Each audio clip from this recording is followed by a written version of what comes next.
Entonces, lo más correcto es utilizar eso, porcentaje de masa, y no utilizar peso, porque peso es otra cosa, ¿verdad? Cuando estamos hablando de peso, estamos hablando más de la aceleración de la gravedad, no es realmente la masa, ¿verdad? Entonces es más correcto decir porcentaje de masa.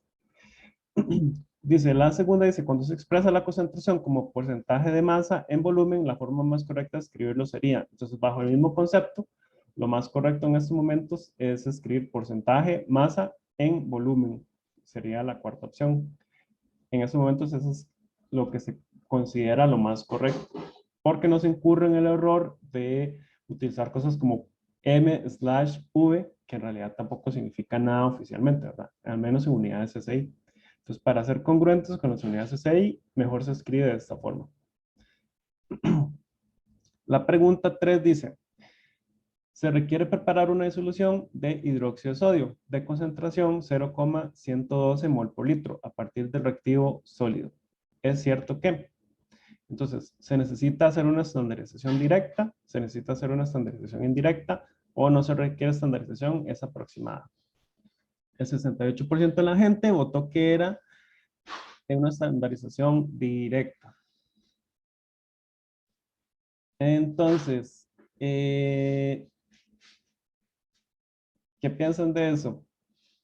¿Alguien que, alguien que haya votado por estandarización directa, que me diga por qué piensa que sería una estandarización directa, que quiera participar?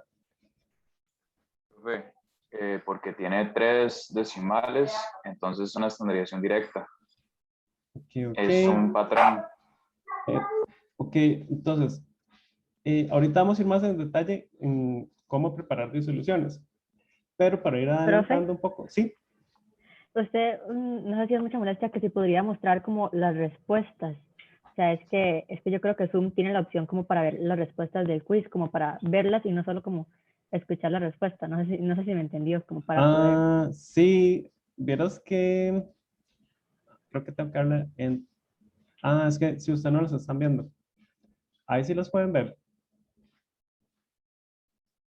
Aún no. Sí, todavía no. Ok, ahí. Ya, ahora sí, gracias. Ah, ok, pero ya, yo, buen punto. Gracias, gracias. Entonces, en la 3 la mayoría de la gente contestó que era directa. Y nos mencionaba quién fue, Alejandro, fue el que me dijo hace un rato, o Roger. Profe, fui yo, Alejandro. Alejandro nos decía que es directa porque tiene 3 decimales y es una disolución estándar. Entonces, eso hasta cierto punto sí está bien, porque cuando ocupamos preparar una disolución que tenga 3 decimales, sí estamos hablando de una disolución estándar. Ahora, lo que pasa es, cuando hablamos de estandarización directa, quiere decir que estamos partiendo de un patrón primario. Acá el hidróxido de sodio no es un patrón primario.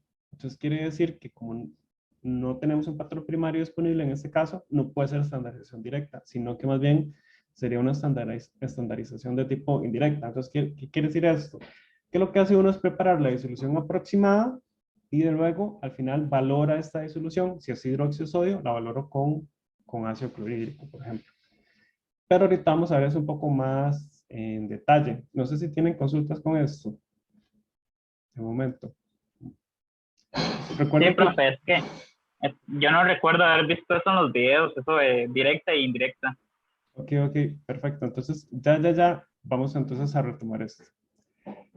Entonces, Profe, sí, pero entonces en la pregunta, digamos, siempre me tienen que decir que es un patrón primario o darme la pureza o así por para ejemplo, yo darle la saber. pureza. Ajá.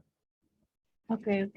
O usted poder saber como saber ya que es un patrón primario, por ejemplo. Hay compuestos que son patrones primarios que son conocidos. Por ejemplo, carbonato de calcio se conoce que es un patrón primario o que se encuentra disponible como patrón primario. O, por ejemplo, dicromato de potasio también usualmente es un patrón primario. Entonces, hay algunos que no son muchos los patrones primarios que están disponibles. Entonces, en realidad, también se puede saber un poco por conocimiento previo, digamos. Pero eso lo vamos a ir viendo conforme uno se va familiarizando con la química analítica. Ok, gracias. Ajá, pero ya. La pregunta 4 dice, se requiere preparar 1 litro de una disolución de HCl de concentración 0,1 mol por litro a partir de HCl al 37% de masa. ¿Es cierto que la disolución debe ser preparada en un balón de 1 litro? La disolución debe ser preparada en una probeta de 1 litro. El volumen puede ser ajustado en un beaker de 1 litro. Entonces, la mayoría de gente puso que la disolución debe ser preparada en una probeta de 1 litro.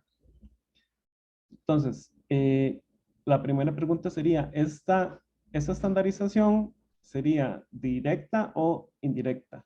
¿Y sería una disolución exacta o aproximada? Aproximado, profe. Sería aproximada, entonces no es una disolución estándar en este caso.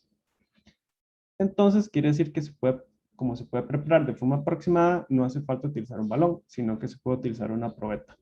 Y recuerden que los volúmenes nunca se ajustan en beakers. Los beakers no se utilizan para medir volúmenes per se, sino que se utilizan para preparar las disoluciones y homogeneizarlas ahí.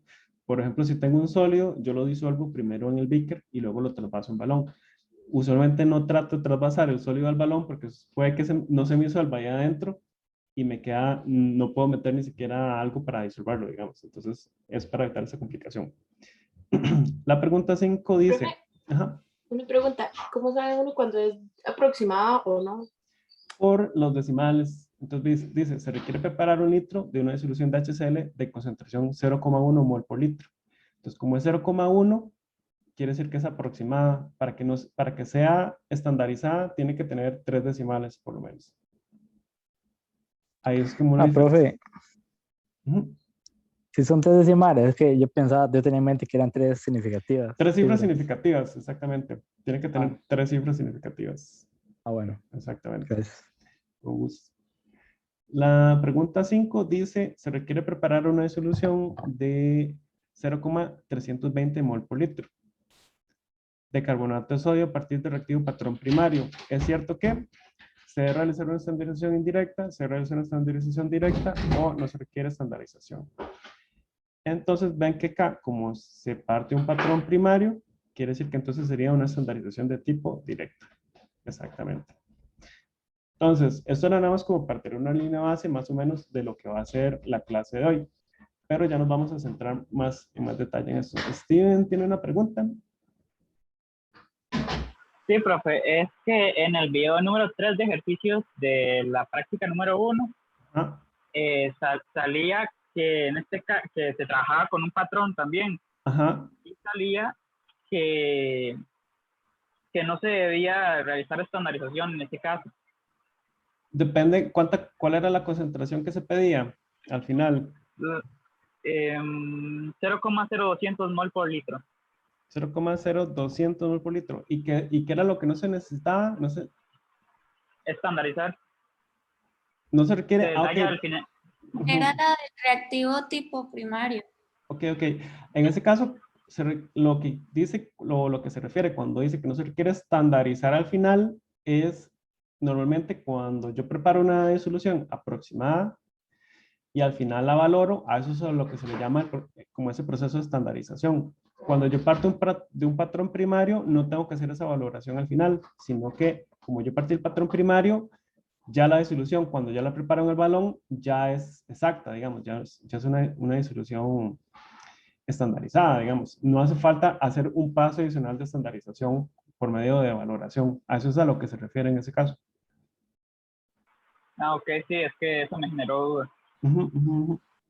Perfecto. Entonces, ahora sí, vamos a entrar en la materia de hoy.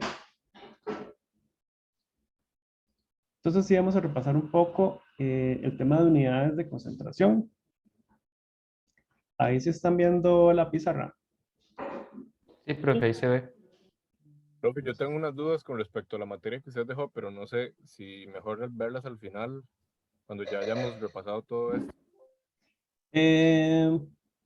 Podríamos hacer eso. Puede ser que veamos un textito de eso y si no le respondí la pregunta, entonces podemos ir respondiendo a las preguntas que les queden. Si le parece. Entonces, ahí se está viendo la pizarra, ¿sí, verdad? Entonces, sí, profe. Y vamos a empezar hablando de cuáles son las unidades de concentración. Entonces, en este caso, teníamos diferentes formas de expresarlos, que puede ser concentración molar. Entonces, en este caso, estamos hablando que nos referimos a mol por litro, ¿verdad? Teníamos el porcentaje en masa. Entonces, porcentaje en masa normalmente iba a ser gramos de soluto entre gramos de disolución, y eso lo multiplico por 100. El porcentaje en volumen sería mililitros de soluto entre mililitros de disolución, y lo multiplico por 100, ¿verdad? El porcentaje más en volumen, ahí lo que nos estamos refiriendo a que sería gramos de soluto entre mililitros de disolvente multiplicado por 100. ¿Verdad? Entonces, y luego teníamos otras dos unidades que no son SI, que serían los ppm y los ppb. Estas unidades no son SI, ¿verdad? Entonces, los ppm normalmente se pueden expresar de diferentes formas. Podemos referirnos en este caso a miligramos por kilogramo, pero cuando usamos disoluciones acuosas, como la densidad del agua en ese caso es 1, porque son disoluciones normalmente muy diluidas, podemos decir que es lo mismo que miligramos por litro, ¿verdad? O podemos tener partes por billón. En ese caso, sería lo mismo que decir microgramos por kilogramo, o lo equivalente, asumiendo la densidad del agua de 1, como microgramos por litro, ¿verdad? Entonces, básicamente estas son las formas más comunes que vamos a estar usando para medir concentraciones. Vamos a darle aquí a admitir. Paula. Entonces, vamos a tener otra unidad que es normalidad, pero esta la vamos a dejar para el final de la clase, porque esa es un poco diferente que estas otras que tenemos acá. Ahorita vamos a ir un poco sobre ese tema. Entonces, cuando vamos a preparar disoluciones, estamos hablando de que puedo tener dos tipos de disoluciones. Pueden ser disoluciones estándar o disoluciones no estándar, ¿verdad? Entonces, ya dijimos que las disoluciones estándar se caracterizan porque tienen 3 cifras usualmente. Y las no estándar tienen menos cifras. Por ejemplo, es muy típico cuando tenemos disoluciones de ácidos fuertes, que entonces esas disoluciones van a tener concentraciones que están en porcentaje. Entonces, por ejemplo, yo puedo tener, por ejemplo, HCl al 37% en masa. Y ya sabemos que entonces, si nos dicen que prepara una disolución a partir de eso, ya vamos a saber que va a ser una disolución aproximada, ¿verdad? Ahora, entonces, ya dijimos que podemos tener dos tipos de estandarización. Y para eso quiere decir que vamos a tener 3 cifras significativas, por lo menos en la concentración. Puede ser estandarización directa o puede ser indirecta. La directa, en este caso, ya dijimos que en términos de sustancia siempre vamos a necesitar un patrón primario. Pero además, para preparar la disolución vamos a necesitar equipo especializado. Entonces, con equipo especializado normalmente nos referimos a que vamos a necesitar, por ejemplo, balones, ¿verdad? Que los balones son de alta precisión. Vamos a necesitar, ¿qué más? Para preparar una disolución estándar, para tomar volúmenes, ¿qué usaríamos en ese caso? La pipeta volumétrica. Usamos pipetas, exactamente. O podríamos utilizar una bureta para tomar una alícuota. No, no se utiliza. No, ¿verdad? Las buretas se utilizan para hacer valoraciones, más que todo. Cuando estamos hablando de valoraciones indirectas, normalmente tenemos 2 pasos. Vamos a tener un paso en el cual preparamos una disolución aproximada.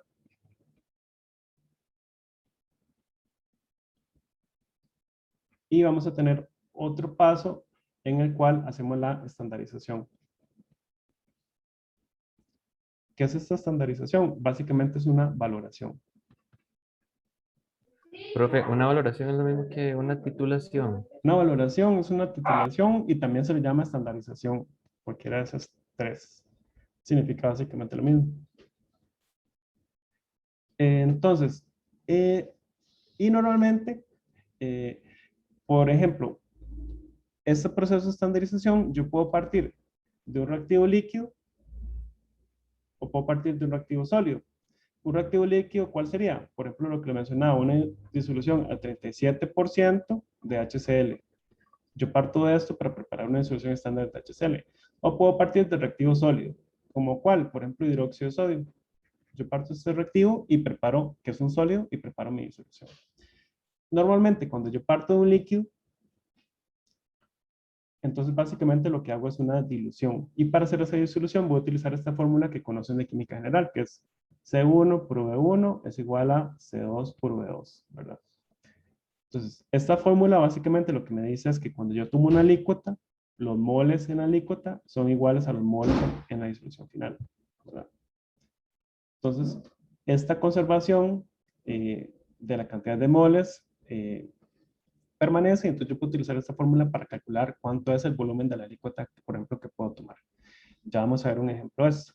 Entonces les traía un par de ejemplos de estandarizaciones bastante sencillos.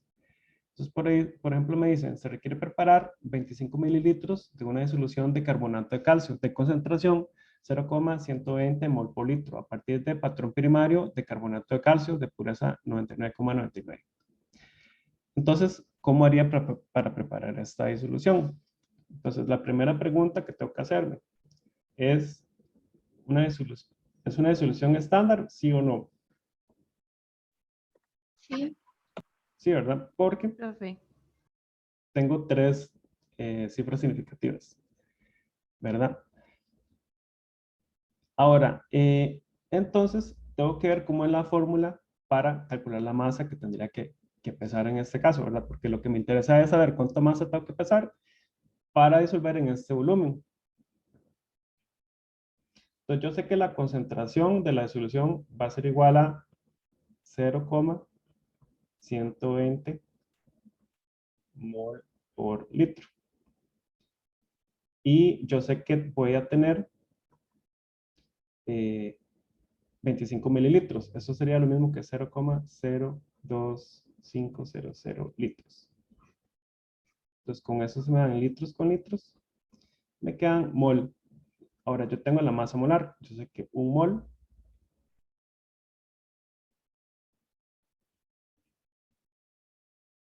son 100,0869 gramos.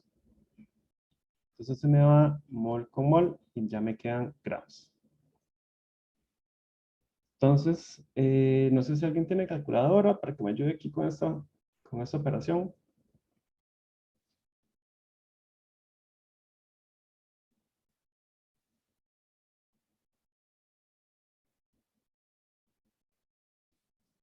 A ver, pues que ahorita tengo el celular ocupado con las otras cosas. ¿Cuánto sería esta masa que me daría acá? Profe, eso es un 69, lo que es al final, o un 64. 0,0869. A mí me da 0,326. A mí Profe, también. a mí, bueno, no sé si lo hice mal, porque ahí me dio 0,30026. Ajá. Sí, ajá, Profe, exacto. sí, a mí también me dio 26. 0,30. 300 y después 0, 26. ajá, y ahora 26. Ok. Ahora, aquí voy a meter el tema de cifras significativas. Entonces, vean que acá tengo tres cifras. Esto tiene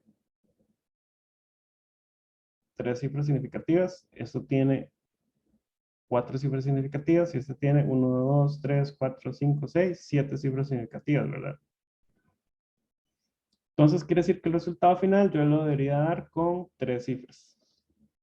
Entonces, debería recortarlo como hasta acá. Entonces, lo redondeamos como 0,300 gramos. Pero recordemos que me estaban diciendo que el patrón primario tiene una pureza de 99,99%. Entonces, ¿qué quiere decir eso? Esto es lo que yo debería pesar si tuviera la sustancia 100% pura, pero como no está pura, Entonces, yo lo que tengo que hacer es 0,300 gramos y esto lo divido entre 0,9999. ¿Cuánto me daría eso? Me da prácticamente igual. Creo que no debería cambiar.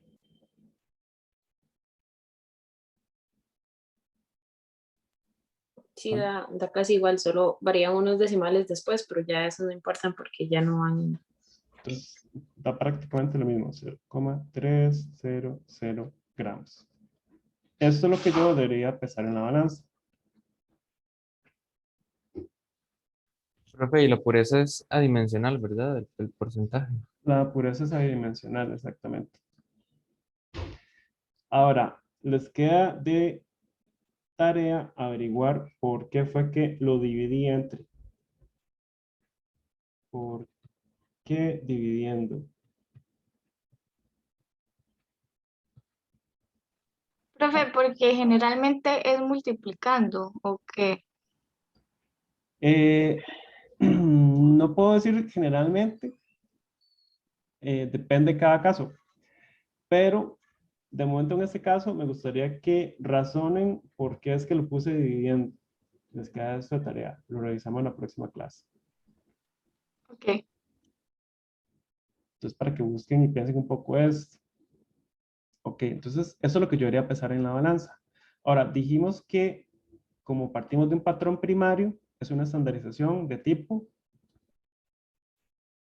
¿De qué tipo sería? Directa, directa. Directa, exactamente.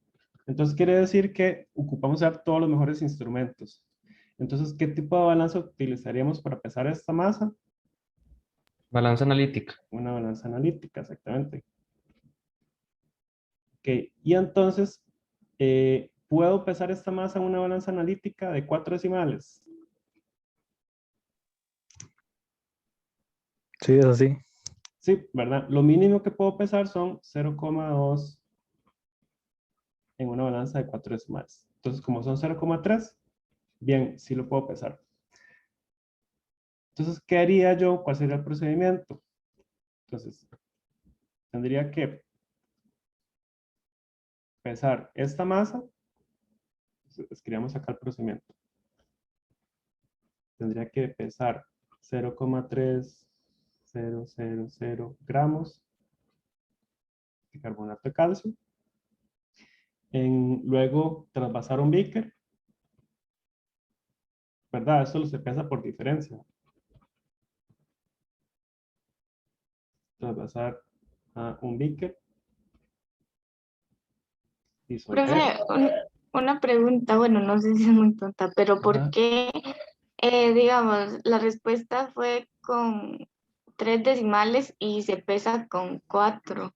Bueno, porque la balanza me permite pesar 4 decimales. Entonces, si estoy sobrado, lo peso con 4. Ah, ok, ok. Ajá. Entonces, lo trasvaso a un beaker, luego lo disuelvo y hago un trasvase cuantitativo.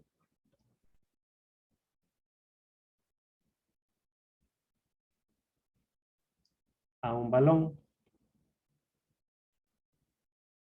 de 25,00 mililitros, ¿verdad? Y llevo a la marca de aforo.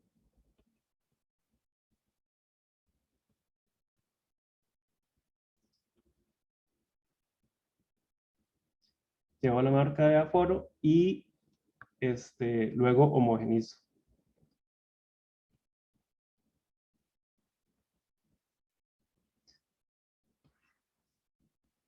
Entonces, para que no queden dudas con esto, lo que quería es que literalmente hiciéramos este procedimiento. Entonces voy a conectarme desde el celular. Un momento.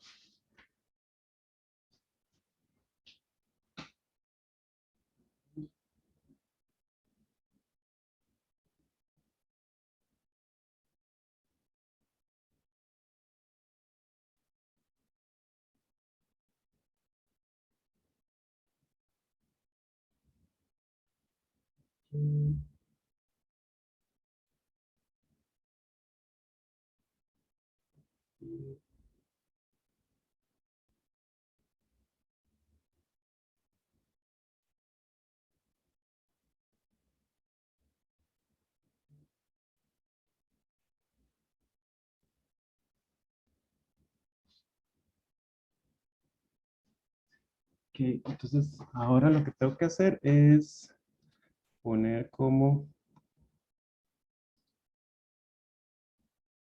ponerme a la otra sesión mía como pantalla principal. Vamos a ver cómo hago eso.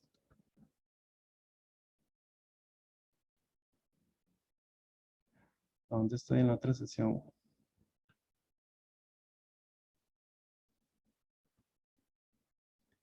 Voy a darle acá.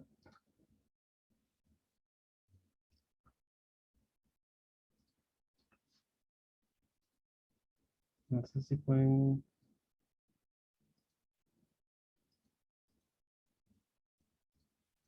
Está perdida mi otra cámara, no la encuentro. Ah, aquí está, aquí está. Voy a. Ok, creo que ahí. No sé si están viendo. Se hace como eco. Voy a.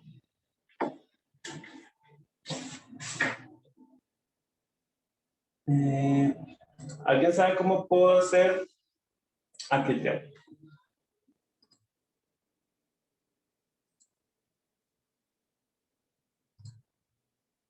Ahorita que están viendo como pantalla principal. Los ejercicios, bueno, lo que estábamos viendo antes. Yo tengo las dos. Bueno, siguiendo las Pero dos. igual uno puede nada más darle doble clic a la pantalla que quiere ver y ya le queda como principal.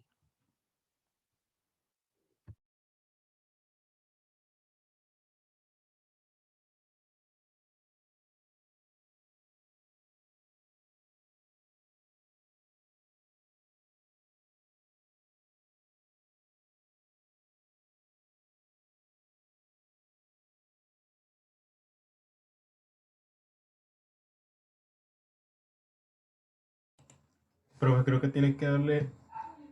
Es que a mí no me sale. No sé si se tiene que dar a dejar de compartir pantalla.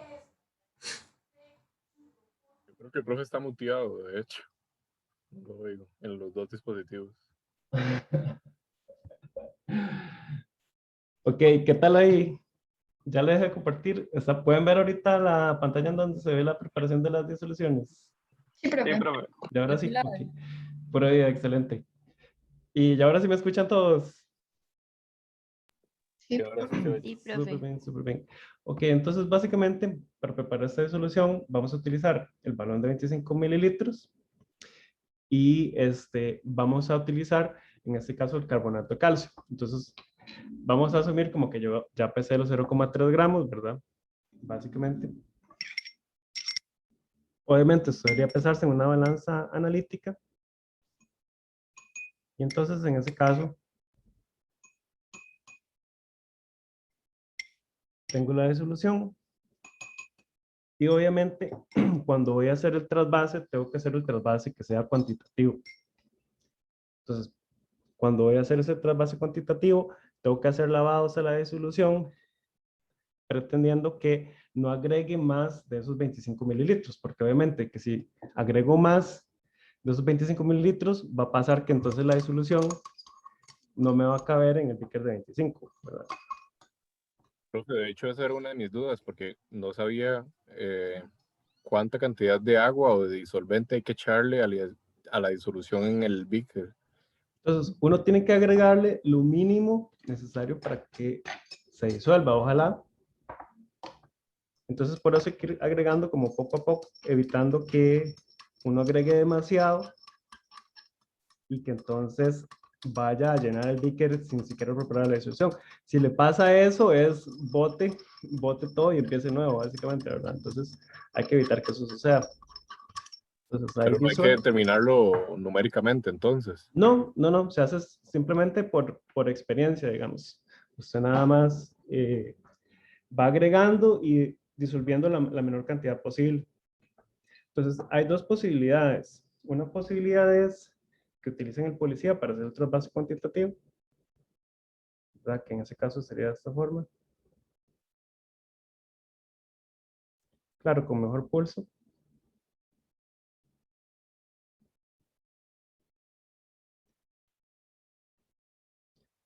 O la otra opción es que simplemente utilicen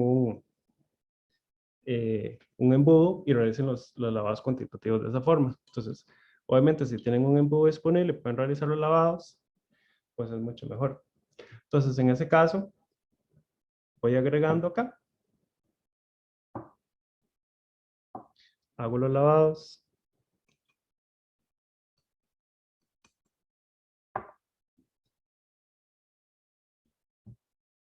Y lo ideal es entonces hacer los lavados al menos 3 veces. Sin que se me haya llenado el balón.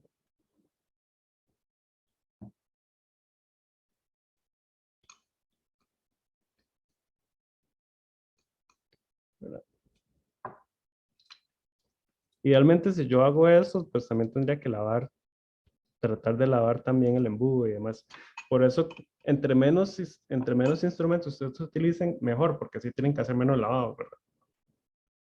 Y luego para la marca de aforo, entonces yo voy aproximándome hacia ese aforo.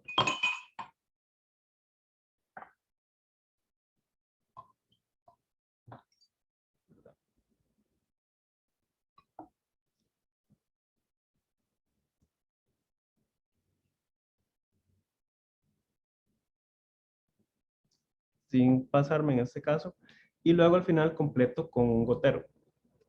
Ya vengo a traer el gotero.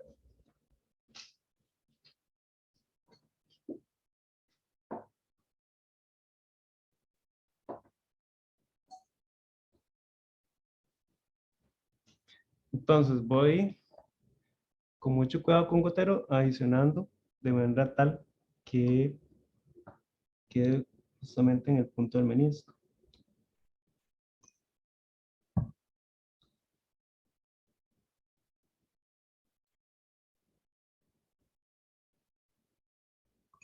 Ahí justamente. Bueno, no se aprecia tan bien en la cámara.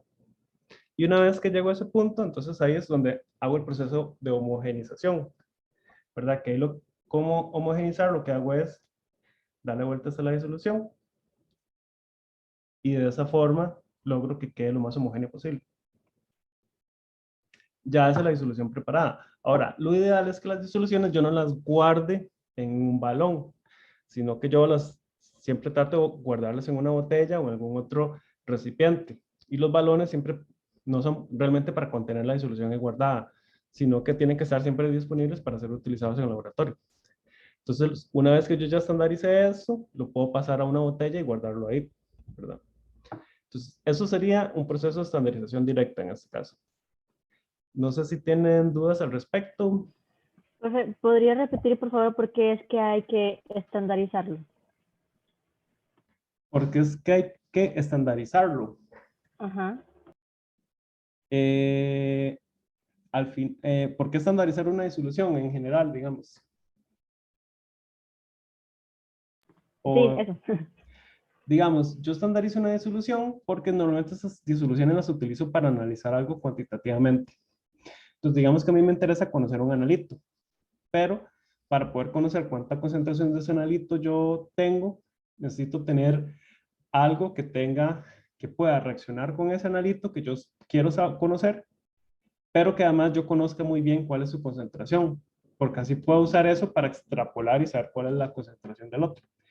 Entonces, por ejemplo, yo quiero saber cuánto es el pH de una muestra o cuánto es la acidez de una muestra de agua.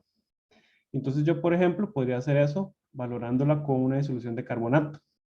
Entonces yo valoro con la disolución de carbonato, que es estándar, y con eso entonces ya puedo conocer cuál es mi analito, lo que me interesaba conocer, por ejemplo. Entonces, esa es la idea detrás de estandarizar una disolución, al final de cuentas. No sé si eso más o menos contesta la pregunta. Sí, muchas gracias. ¿Y siempre es como con una base o con ácido? ¿O puede variar como lo que uno usa para estandarizar?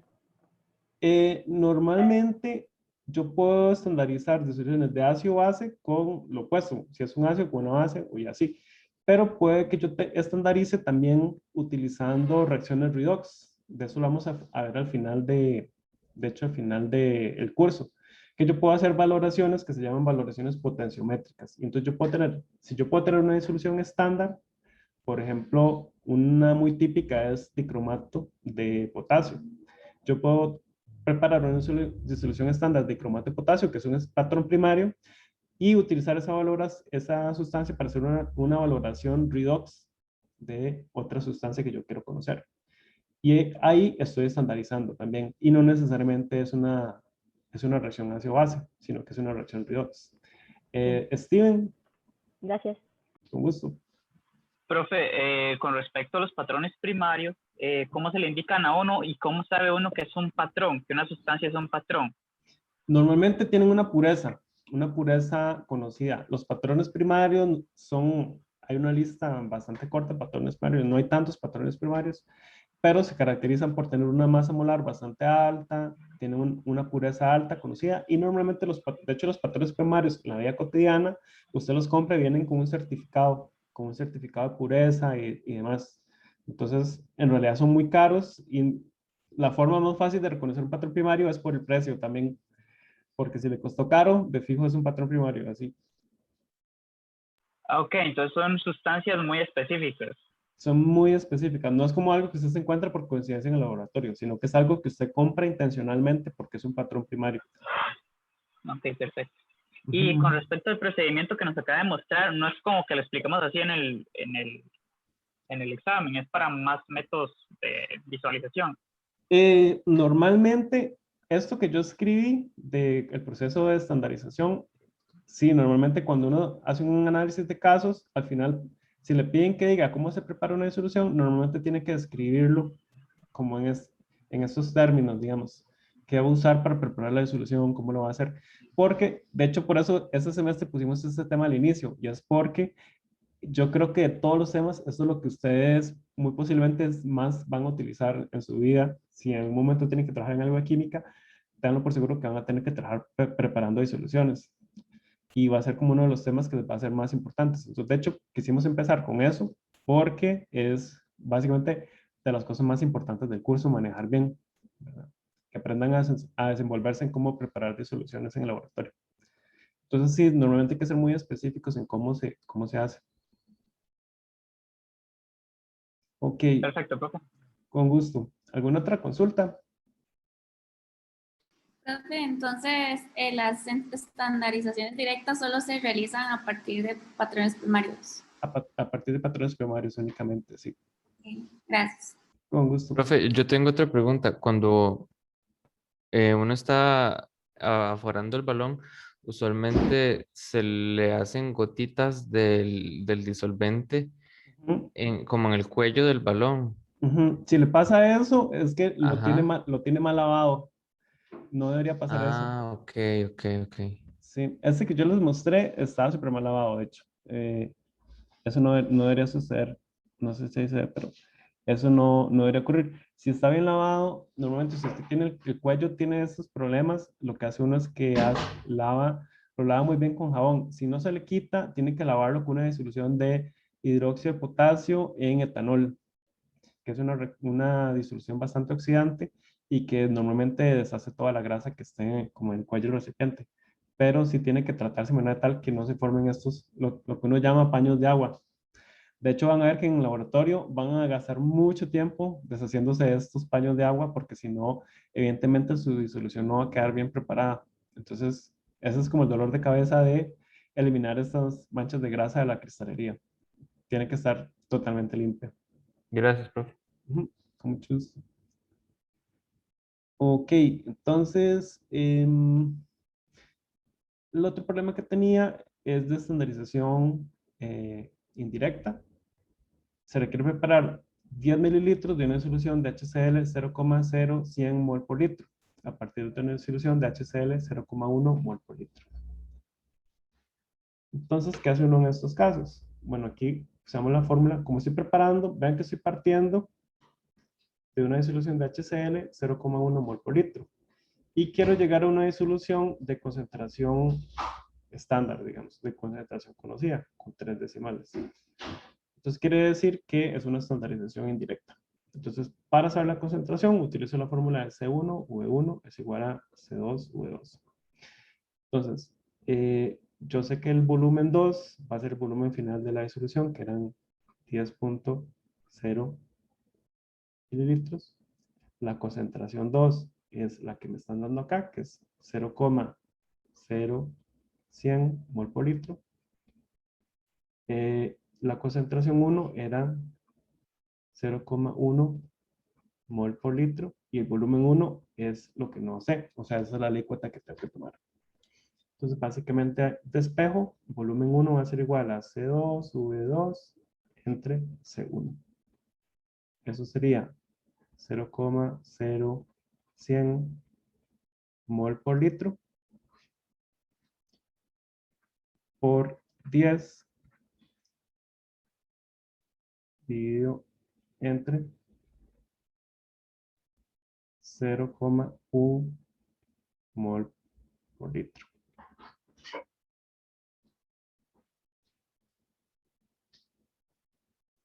Entonces, ¿cuánto nos daría esto? Eso da 1 mililitro, bro. 1 mililitro, exactamente. Entonces, ¿cómo hago para preparar esta disolución? Vean que es una disolución que no es una estandarización indirecta. Entonces dijimos que hay dos pasos. El primer paso es preparar una disolución aproximada. Y el segundo paso, la estandarizo. Entonces una forma de hacerlo, como es la disolución aproximada, no hace falta que haga todo como súper minucioso, sino que yo puedo nada más hacer en una probeta, colocar 1 mililitro de la disolución y llevar el volumen luego a 10. ¿Verdad? O sea, hago una dilución de 1 en 10. Y Profe, no sería al revés, porque es un ácido. sí. O sea, eso es otro punto muy importante. Cuando yo tengo un ácido, no voy a echarle, bueno, pero vean que también eso hay que tener un poco de, depende de la disolución del ácido. Vean que esta disolución de HCl es 0,1 mol por litro. Esa disolución no es tan concentrada. Normalmente hay que ser más cuidadosos cuando las disoluciones de ácido son muy concentradas, como por ejemplo HCl al 37% en masa. Esa es una disolución muy concentrada, que se le agrega agua, normalmente va a ser muy exotérmico. Si está más diluida como esta, no es tan problemático. En todo caso, recuerden sí que tengo que agregar el ácido al agua y no el agua al ácido. Entonces, ¿cómo hago? Agrego un poco de agua. Bueno, pero en este caso en realidad no va a ser, no va a ser en realidad tan complicado. Agrego un poco de agua, luego agrego 1 mililitro del ácido y luego completo hasta 10 mililitros, ¿verdad? Y finalmente estandarizo o hago una valoración.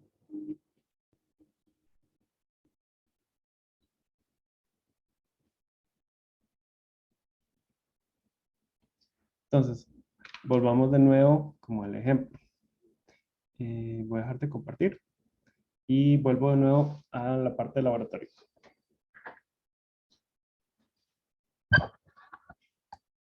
Entonces, en este caso, vamos a imaginar que la disolución es en realidad esta que tengo acá azul. Obviamente esta no es la disolución del ácido, pero nada más como para efectos visuales vamos a utilizar esta para ver la dilución más fácilmente. Entonces, básicamente, como les dije, en este caso, como la disolución es, la disolución del ácido no es tan concentrada, en realidad no hay tanto problema en que yo le agregue el ácido directamente. Pero lo ideal es que yo tome en otra probeta 1 mililitro y la agregue después a esta otra. Sin embargo, lo voy a hacer acá todo más directamente. Entonces, acá voy a tomar el volumen, que en este caso va a ser más sencillo si lo tomo con el gotero, para no pasarme.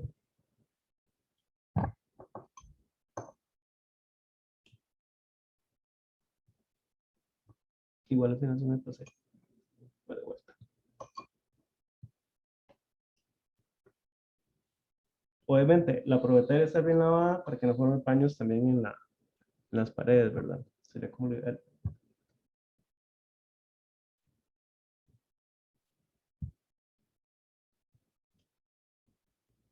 Entonces ahí tengo 1 mililitro. Y procedo a llenar hasta los 10 mililitros.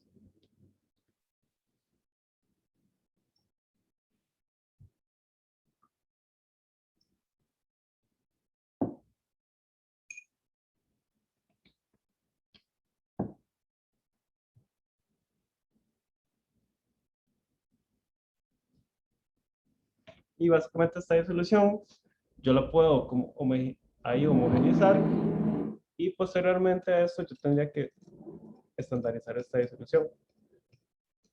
Asumiendo que fuera el ácido. Obviamente, como es azul, no es un ácido. En realidad, esta disolución azul lo que contiene es, de hecho, sulfato de cobre. Entonces, básicamente, esta disolución yo la termino de homogeneizar, la puedo trasvasar y ya la puedo utilizar. Normalmente, de hecho, como les dije, no la voy a almacenar en una probeta, sino que voy a buscar otro recipiente en donde voy a almacenar esa disolución.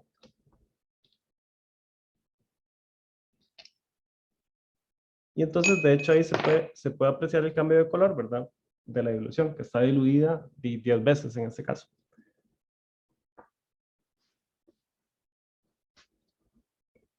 Entonces, esta disolución acá sería la que yo tendría que estandarizar utilizando una disolución estándar, como por ejemplo, como es un ácido, entonces tendría que utilizar una disolución estándar de hidróxido, ¿verdad?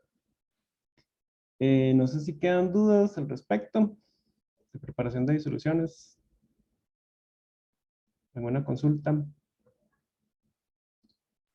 No, profe, muy claro. Por ahí, entonces.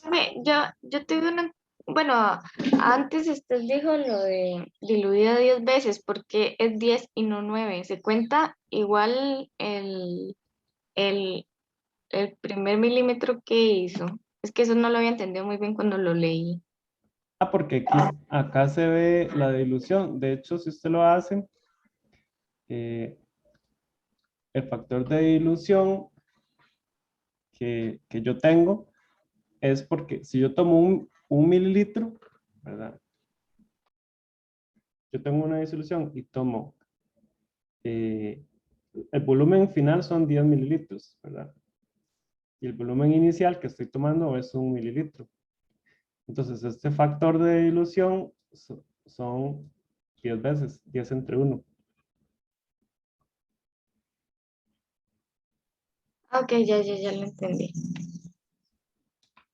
Sí, no es como que uno le resta 10 menos 1, digamos. No hace falta hacer esa resta. Sí, es dividirlo más bien. Exactamente. Entonces, Profe, ¿y hay alguna posibilidad, o sea, hay algunos momentos donde, digamos, sea 2 milímetros? 2 mililitros. Mililitros, sí. Sí, puede pasar. De hecho, ya vamos a hablar un toquecito de eso. Entonces se dividiría entre 2. Si el volumen final fuera, si el volumen de la alícuota fuera 2, entonces yo pongo acá 2. Entonces Ajá. ahí no sería 10 veces, sino sería 10 entre 2. Sería entonces 5 veces. Ah, ok. Steven. Profe, a mí me quedó una consulta con respecto a el gotero, que lo utilizó para el sulfato de cobre y para el agua. ¿Esto en el laboratorio se utilizan 2 goteros o se utiliza el mismo? Utilizaría 2 goteros. Normalmente uno no utiliza un gotero, sino que utiliza la piseta. Nada más que ahorita no tengo una piseta con el agua. Entonces, pero lo ideal es, usualmente lo que hace uno es utilizar una piseta. Ok. Perfecto. Gracias. Previa. ¿Alguna otra consulta? Ok, entonces, nada más repasando cómo se utilizan algunos instrumentos de laboratorio. Entonces, en cuanto a la balanza analítica, ya dijimos que se puede pesar como mínimo 0,2 gramos si tengo una balanza de 4 decimales. La balanza granataria se utiliza si tengo masas más grandes, ¿verdad? Entonces, por ejemplo, me dicen, mida 10 gramos. Entonces, obviamente, ahí voy a usar una balanza granataria, ¿verdad? Entonces, son para masas grandes. Dijimos que para medir alícuotas íbamos a usar pipetas. Las pipetas hay, por ejemplo, de 1 mililitro, 2 mililitros, 5, 10, 20, 50, 25 inclusive. Hay algunas de 100. Ahora, yo puedo tomar esos volúmenes que son, digamos, volúmenes cerrados. Ahora, ¿qué pasa si necesito medir un volumen, por ejemplo, 14,88? Entonces, en esos casos hay otro tipo de pipetas, que son pipetas graduadas. Vamos a ver si dice la parte. Esta es una pipeta graduada. No sé si la ven ahí. Que tiene como números ahí. Entonces, en realidad uno puede tomar volúmenes que no son necesariamente cerrados. Ahora, 14,88 habría que redondearlo. Yo digo, bueno, voy a tomar una alícuota de 14,9 mililitros con una pipeta graduada.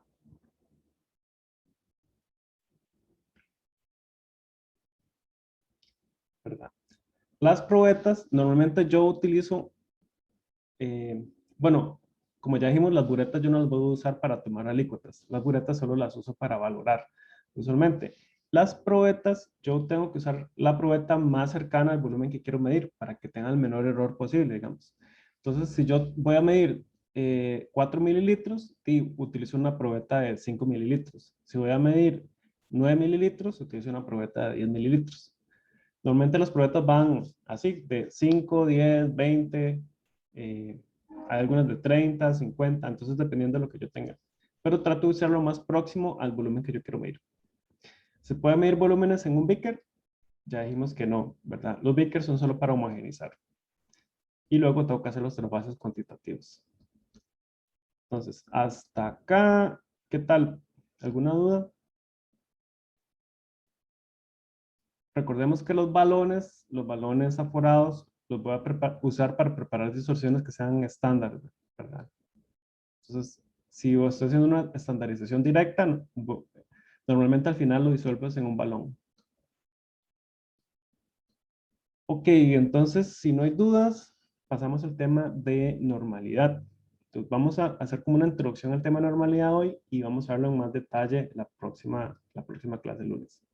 Entonces, la normalidad, primero que todo, quiero dejarles en claro que no es una unidad de SI, es una unidad en realidad de concentración bastante vieja que se usaba más que todo antes en algunas profesiones. Entonces, la normalidad va a ser el número de equivalentes de soluto por volumen de disolución. Entonces acá se introduce un concepto diferente que es el concepto de equivalente, que ahorita vamos a hablar qué es eso. Entonces, para tratar de correlacionarlo, vamos a compararlo con la concentración molar. Entonces, la concentración en términos de normalidad, como acabamos de decir, van a ser equivalentes por litro. Si lo comparamos con la concentración molar, teníamos era mol por litro. Entonces, se parecen en lo de litro, pero lo de mol equivalente es lo que cambia. Ahora, estos equivalentes que tenemos acá van a ser gramos dividido entre peso equivalente. Esos gramos es algo que conocemos, pero el concepto de peso equivalente es algo que todavía no conocemos. Y es lo que nos va a importar para determinar la normalidad. Ese peso equivalente tiene unidades de gramo entre peso equivalente. Se parece un poco a la masa molar, ¿verdad? Recordemos que los moles son iguales a gramos entre peso molecular, en gramos por mol.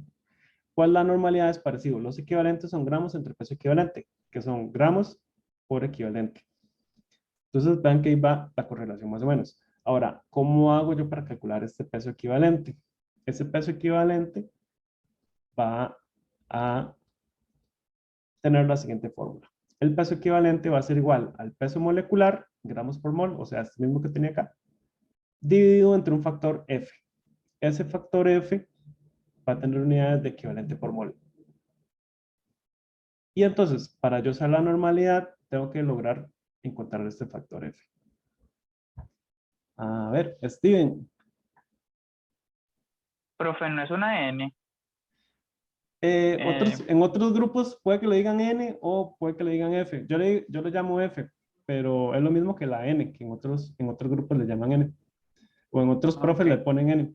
En realidad uno le puede poner cualquier, no es como un término oficial, digamos. Uno le puede poner en realidad cualquier letra. Alguna gente utiliza una N minúscula. Perfecto, gracias. Con gusto. Entonces, este factor F es lo que yo voy a tener que determinar para poder saber esa normalidad. Ahora, ¿cómo determino ese factor F? Ese factor F va a depender del tipo de reacción. Entonces, Profe, ajá, no entiendo cómo, o sea, equivalentes entonces está definido en sí mismo, no, porque de equivalentes voy a peso equivalente y peso equivalente está definido por F, que está definido por equivalente otra vez.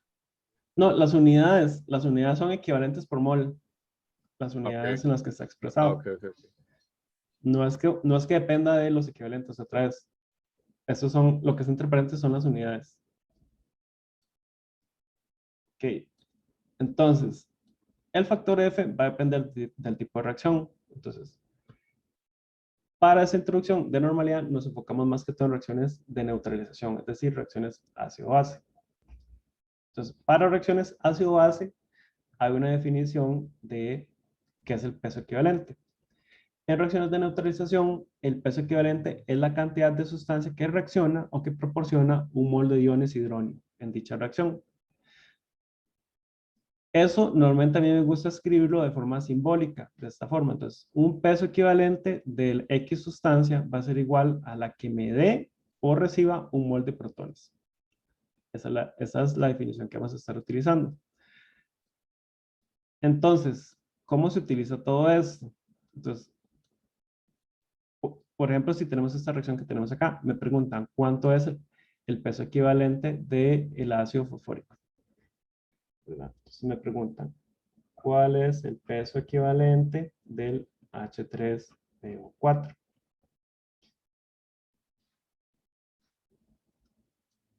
Entonces, yo parto de esta definición que tengo en el cuadro rojo. Esa es mi forma personal de hacerlo, pero ahorita les voy a enseñar la forma larga y también como la forma abreviada. Entonces, yo parto de esta definición, entonces digo, un peso equivalente de la sustancia, ¿verdad? Que en este caso sería H3PO4, va a ser igual a la que me dé un mol de H+. Y luego escribo lo que me dé la reacción de acá. Entonces lo escribo de la siguiente forma. Lo escribo en términos de peso molecular. Entonces pongo un peso molecular de H3PO4 me está dando una cantidad, pongamos acá un cuadrito, ahorita lo llenamos, de equivalentes de H+. Entonces, acá arriba lo que escribí fue esta misma definición, pero utilizando la sustancia. Y acá abajo lo que escribo es lo que me dé la ecuación química que estoy estudiando. Entonces, digo, un peso molecular de ácido fosfórico, ¿cuántos equivalentes de protones me da? Vean que acá yo tenía inicialmente 3 protones en el H3PO4. Y al final queda con solo 1. Aquí tenía 3, acá tengo 1. Entonces, ¿cuántos me dio? ¿Cuántos protones me dio en este caso? 2 protones. 2 protones. Entonces, pongo acá un 2. Entonces, tengo 2 ecuaciones. Y yo voy a tomar estas 2 ecuaciones y las multiplico en forma cruzada. Si las multiplico en forma cruzada, me queda lo siguiente.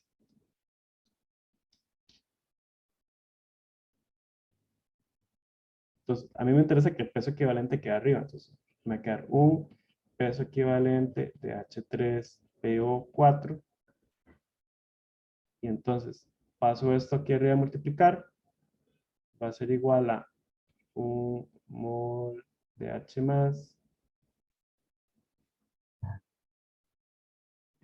multiplicado por un peso molecular de H3PO4 dividido entre 2 equivalentes de H+.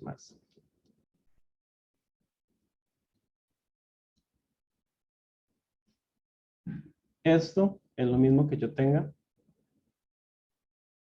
un peso molecular de H3PO4 dividido entre 2 equivalentes por mol de H más.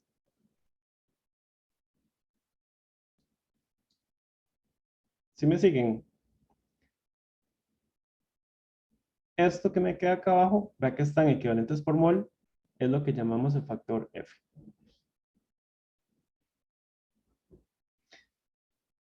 Entonces vean que el factor F en reacciones ácido-base va a ser igual al número de protones que me dé la sustancia. Este factor F va a ser igual al número de protones.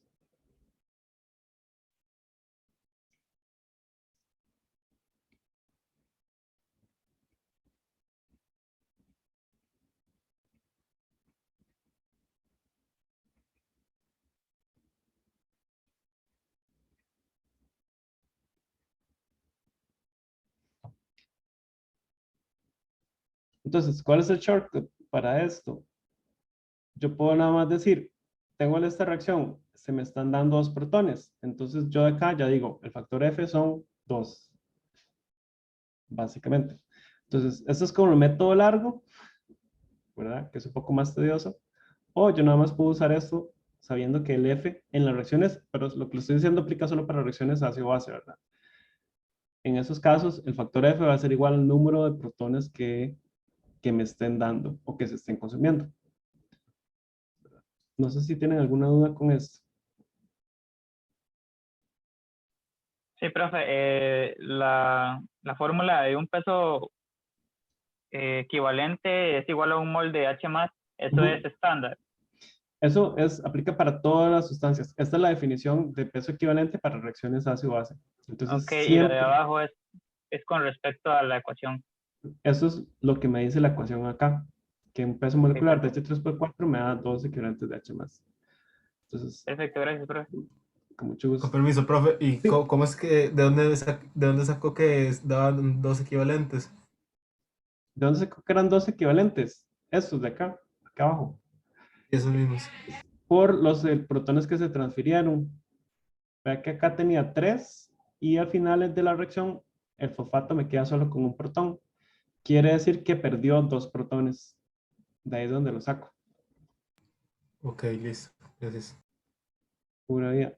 Ahora, se preguntarán, ¿por qué, para qué se utiliza la normalidad? ¿Verdad? Entonces, la normalidad se definió de manera tal que el punto de equivalencia en cualquier valoración se cumple que el número de equivalentes de analito es igual al número de equivalentes de reactivo estándar. O sea que en todas las valoraciones, siempre los equivalentes de analito en el punto de equivalencia son iguales a los del reactivo estándar. Y eso es como muy práctico para hacer valoraciones. ¿Por qué? Porque usted sabe que si la valoración ya se cumplió, usted tiene igual número de equivalentes. Como usted ya conoce los equivalentes del reactivo estándar, entonces ya conoce también los equivalentes del analito. Entonces, básicamente, esto es una medida de concentración que se utilizaba mucho dentro del contexto de valoraciones, ¿verdad? Cuando tal vez no habían disponibles tantas otras técnicas analíticas y más que todo se hacía por valoración, entonces eso era como muy práctico en ese sentido, más que todo. Por eso es que se utiliza mucho. No sé si tienen alguna otra pregunta con respecto a esto. Eso es como una pequeña introducción al tema de normalidad. La otra clase vamos a repasarlo un poco más y comenzamos también con los temas de incertidumbre. Si tienen alguna consulta de momento, con mucho gusto. Profe, la clase se va a subir esta lección, Sí, el sí. documento.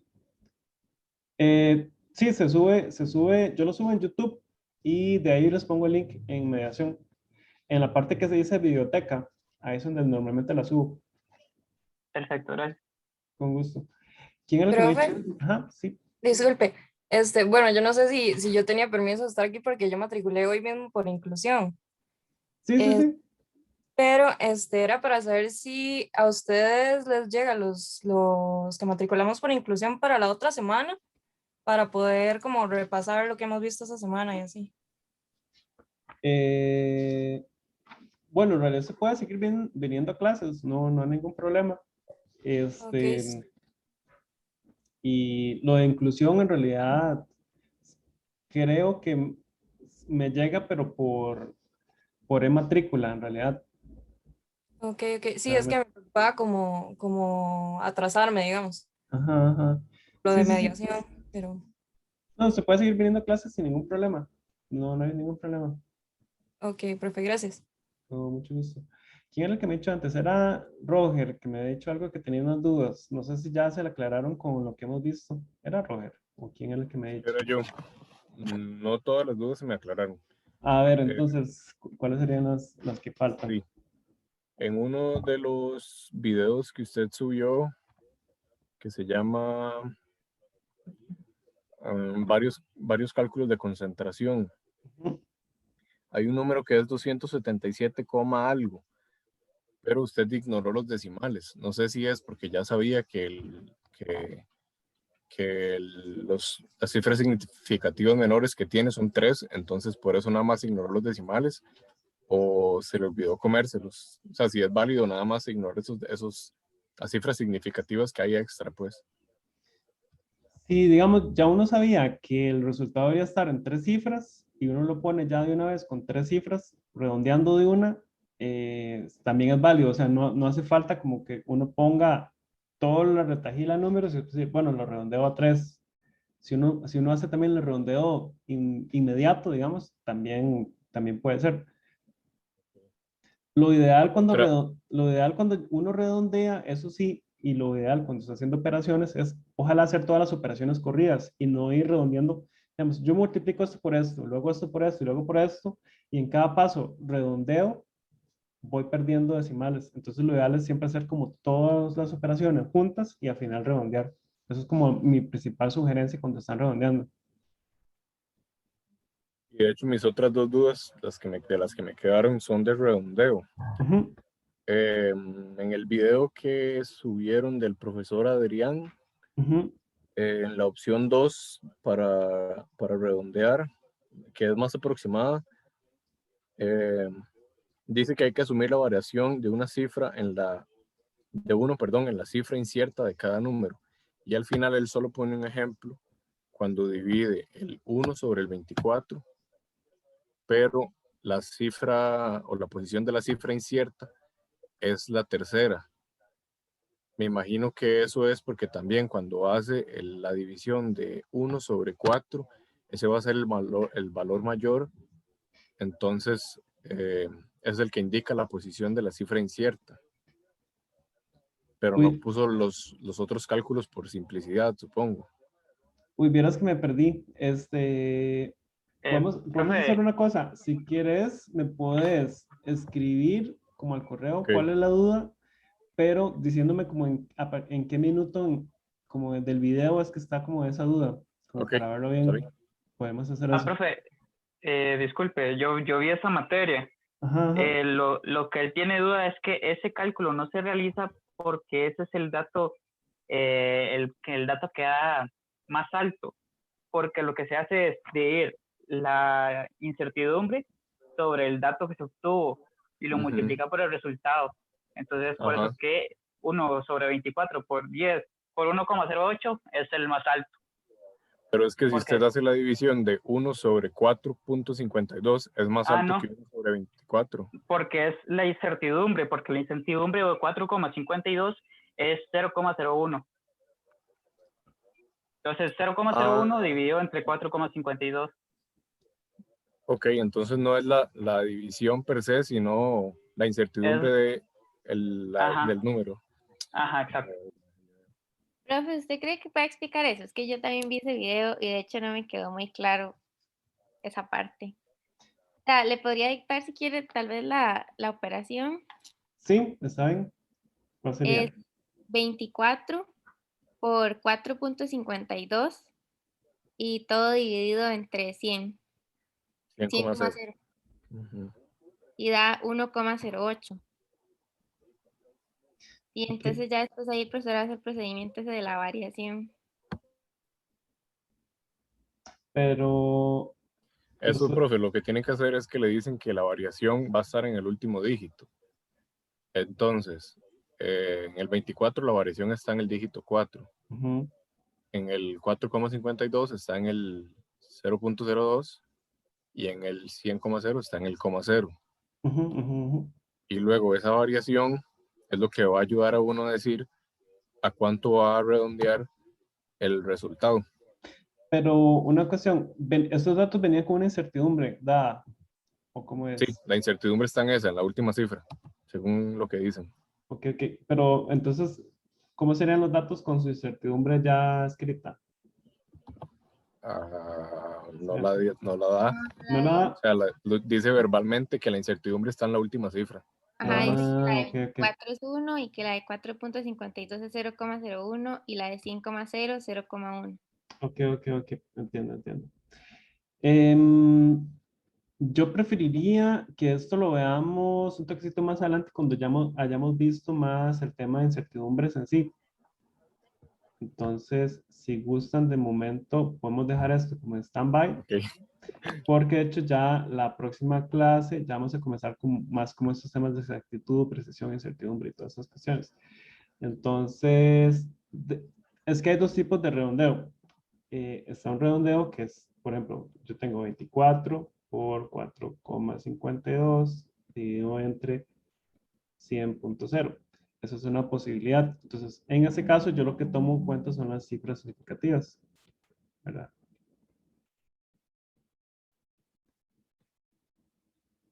Está la otra opción, que es redondeo cuando lo que tengo son incertidumbres.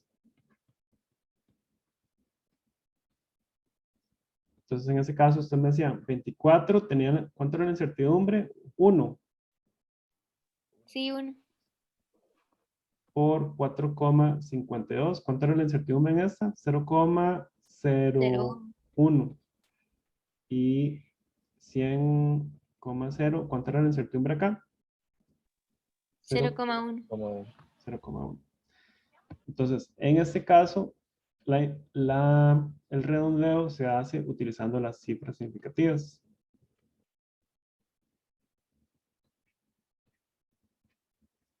De momento, lo que yo estaba haciendo, lo que hemos estado viendo es las cifras significativas. Yo estoy en las incertidumbres, perdón. Aquí el redondeo lo hago utilizando las incertidumbres.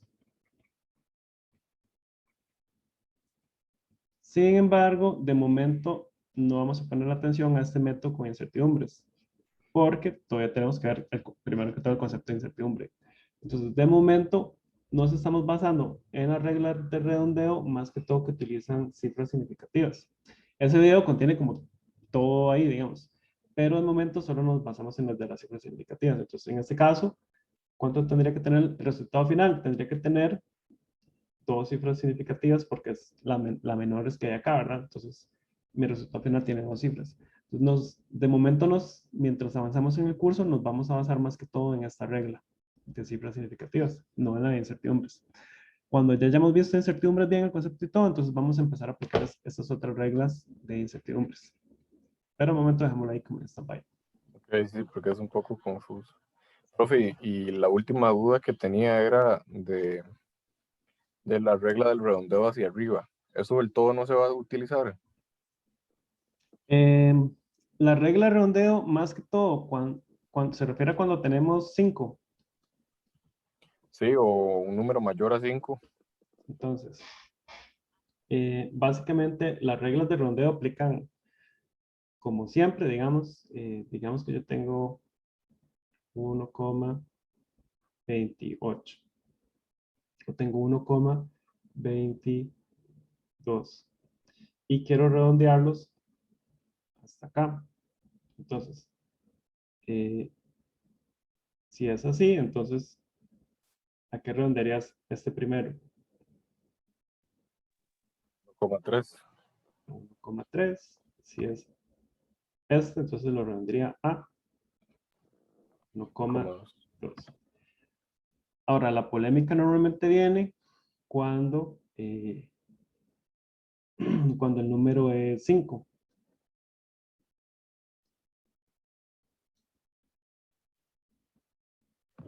Profe, es que ahí en el documento que usted subió,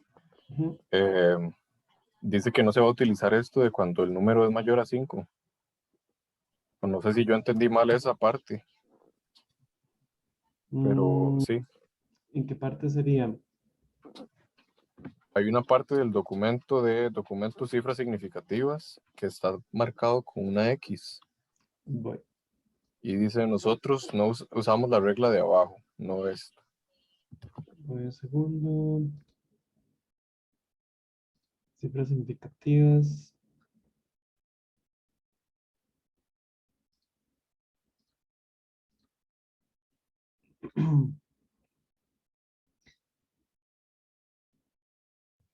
Eso sí. Ah, ok.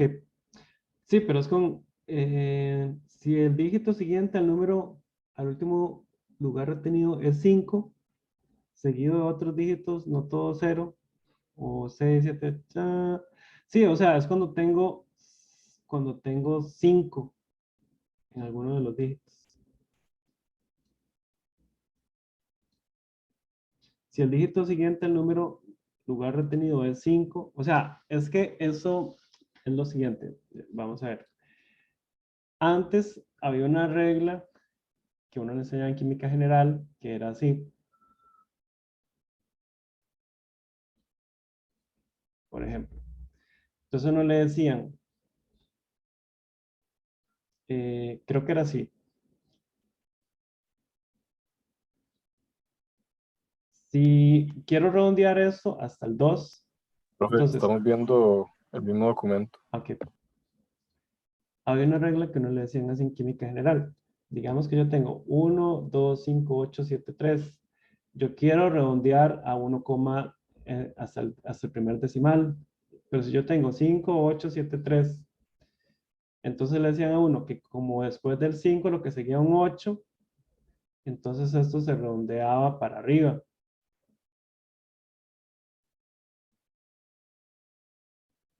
Pero nosotros lo que usamos es otra regla en este curso. La regla que utilizamos es la siguiente. Entonces, a mí no me importa lo que esté después del 5. A mí solo me importa el 5. Porque el 5 es el primer dígito incierto. Entonces, aunque yo tenga algo después del 5, no lo voy a tomar en cuenta. A mí solo me va a importar ese 5. Entonces, ¿cómo es la regla? Si el dígito que tengo es par, se queda par. Si el dígito que tengo es impar, pasa al par mayor. Por ejemplo, si yo lo que tuviera fuera 1,3 y luego 5, entonces en ese caso, como este es impar y lo que sigue es un 5, entonces lo redondeo a 1,4. Entonces, esa es la regla que estamos utilizando para efectos del curso de redondeo. No nos va a importar De como arriba, profe. El par cercano superior. Exacto, se redondea al par cercano superior, o si ya es par, se queda par. No nos va a importar lo que está después del 5, aunque sea 8, digamos, o así. Solo nos va a importar el 5 en sí, porque es el primer dígito incierto. A eso es a lo que se refiere con que no se va a usar esa regla que se utilizaba en química general, digamos.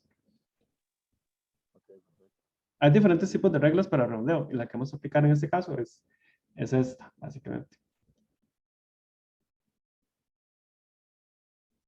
¿Alguna otra duda?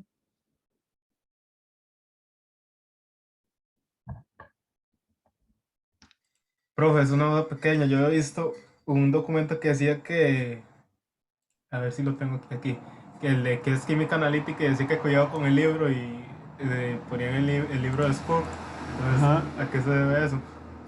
Una presentación. Hay algunos, en la edición, sobre todo 8 del libro, hay algunas partes que tienen errores.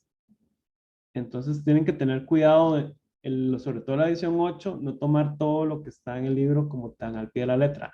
En algunas partes yo les voy a indicar qué cosas son las que tienen errores y así, en el caso que sea pertinente, pero sí hay algunas partes del libro que vienen con algunos errorcillos. En todo caso, yo para efectos del curso tampoco es que me baso muchísimo en el libro, como van a ir viendo, yo me baso más como en otras cosas. Pero si quieren ir leyendo el libro y así, en algunas partes tienen que tener cuidado porque sí hay como algunos errores, sobre todo en la edición 8. Por eso les recomiendo más que todo usar la edición 9.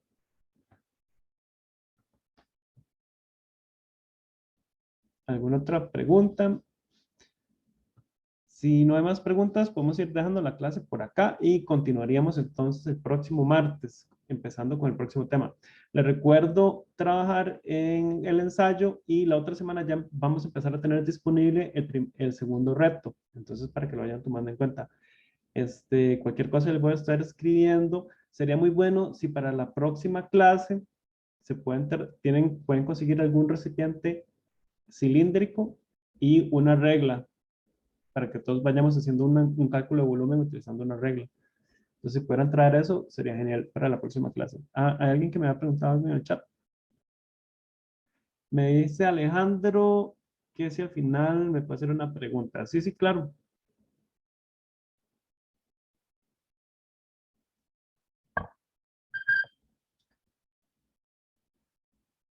A ver, ¿está Alejandro por ahí?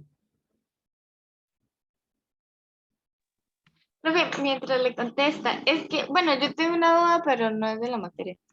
Es que hasta ahorita pude meter inclusión, pero no pude meter en este grupo porque ya no había, sino con el grupo 01 que creo que es de Adrián. Ujú, Pero usted ya me había incluido a mediación. ujú. Entonces yo no sé si es lo mismo, o sea, no me tienen que incluir, ya con eso sí, o tengo que escribirle al profe para que me pongan como en el grupo de él o cómo es. No, digamos, todos los profes tenemos el mismo entorno virtual, entonces ya por usted estar dentro del entorno, usted puede de hecho asistir a cualquiera de las clases. Inclusive si usted está, de hecho, la nota sí se la va a poner a Adrián, yo no le voy a poner la nota a usted, pero si usted quiere asistir a cualquier otra clase o así, también puede hacerlo. De hecho, todos los que están acá, si quisieran ir a clases de Marister o así, también pueden hacerlo. Pero la nota, a los que están en mis grupos, la nota sí se las pongo yo. Y si usted está en el grupo de Adrián, la Adrián sería que le pone la nota a usted. Ah, ok. Y yo le iba a preguntar si usted no sabe quién es el profe del grupo 21 de laboratorio, uno nuevo que abrieron. No, es que no sé nada de laboratorios. ¿Y a No quién tengo le idea. puedo escribir como para averiguar? Eh, la será escribir a la coordinadora del curso, que se llama Susana. Si gusta, me escribes un correo recordándome y yo te envío cuál es el correo de la coordinadora, que se llama Ah, Susana. ok, Ujú. súper. Me Gracias, profe. dice, con mucho gusto, me dice Gabriela que si hicimos una actividad con puntuación en la nota esta semana. Sí, Gabriela, hay una primera tarea que está disponible, que es escribir un ensayo. Puedes encontrarlo en la parte de evaluaciones. A ver, vamos a darle a compartir ahí. A ver si está Gabriela por ahí. Sí, profe, aquí estoy. Vea, tienes que venir acá a donde dice evaluaciones. Y acá aparece el reto 1, que es un ensayo. Entonces acá vienen las instrucciones y en esta parte acá es donde se entrega. Se tiene que entregar en el mismo entorno virtual. En esta parte que dice reto 1 ensayo. Ahí se realiza la entrega. Entonces es un ensayo. Ahí si entras, ahí están las instrucciones. Es un Profe, ensayo. Ujú. es que yo todavía no estoy en mediación, entonces por eso te preguntaba para ver si... Ah, tenés que escribirme un correo con tu dirección con la dirección bueno, una buena pregunta es quién les va a revisar a ustedes las tareas, porque como no sé quién es el profe, pero bueno, en todo caso, Bueno, para que haga la tarea, envíame un correo con tu dirección de correo de UCR para poder hacerte la inclusión en el entorno. profe, yo había mandado es que yo matriculé en este grupo, digamos, yo soy Ah, ok, de ok. yo le había mandado por mediación un mensaje, no sé si te sirve o si me das el correo porque no me aparecía. Ah, ok, ok. No sé, no he visto los mensajes de mediación, entonces creo que no me salió. Sería entonces Diego Andrés Ujú, punto González con Z los dos ajá, arroba ucr.ac.cr. ah, ok. Entonces me escribes un correo y ahí yo te incluyo entonces en el entorno. Ok, muchas gracias, profe. Con mucho gusto. ¿Alguien más? ¿Alguna consulta? Aquí algo en el chat, vamos a Profe, ver. Ahí pusieron el correo de Susana, susana.rodríguez@ucr.ac.cr. Es la coordinadora. ¿Quién más? ¿Quién más? ¿Quién me está hablando?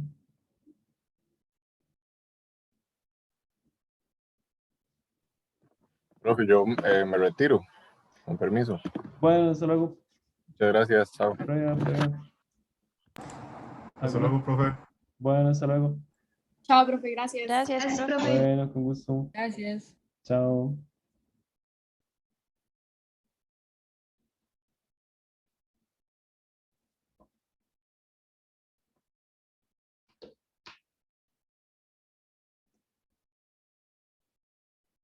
No sé si se... Ah, bueno, Alejandro se queda por ahí.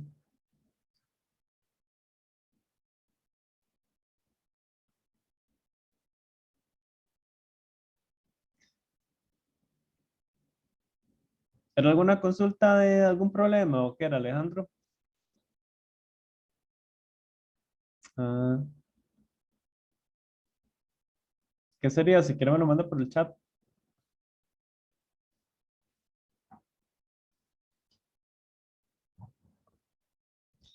Puede ser como, tal vez como un screenshot y me lo manda por el chat, si no.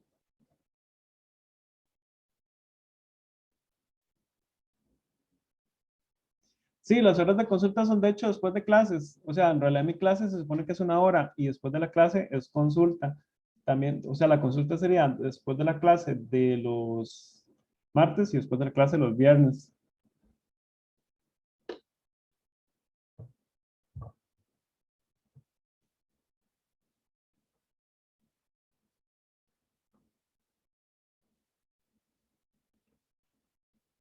Ah, ok. Ajá.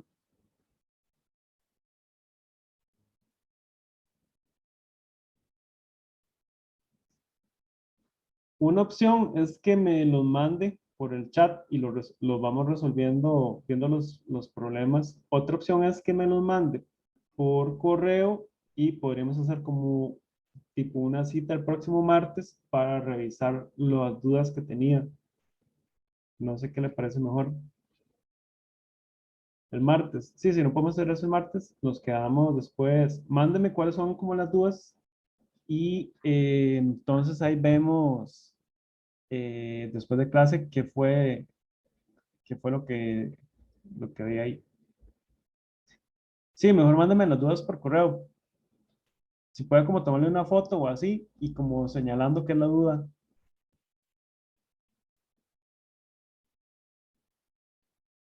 Perfecto. Pura vida entonces. Bueno, muchas gracias.